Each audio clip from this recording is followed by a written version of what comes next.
ఈ GG plant చూడండి, దీనికి పిలకలు వస్తూనే ఉంటాయి. దీన్ని ప్రాపగేట్ ఎలా చేసి ఇక్కడ పిలక చూడండి, ఇది కొత్త పిలక. ఇవి ఇలా కొమ్మలు ఎండిపోయినాయి అని మనం వరి అవ్వకల్లా. మళ్ళీ దాని బదులు ఇది తీసేస్తే కొమ్మలు మళ్ళీ కొత్త పిలక వచ్చేస్తాయి. లాస్ట్ టైం నేను ఇదిగో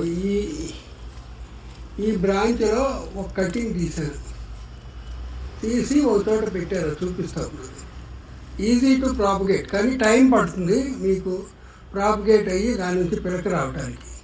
అది ఎలా వచ్చిందో చూపిస్తుంది. దీని నుంచి ఇది చూడండి, ఇక్కడ ఈ జీజీ ప్లాంట్ కటింగ్ అక్కడి నుంచి తీసుకొచ్చి ఇక్కడ పెట్టారు. కటింగ్ ఇది ఆల్రెడీ ఒక ప్లాంట్ వచ్చింది, దీనికి పిలక వస్తుంది. చూడండి ఎలా వస్తుంది, ఎంత బ్యూటిఫుల్గా వస్తుంది చూడండి.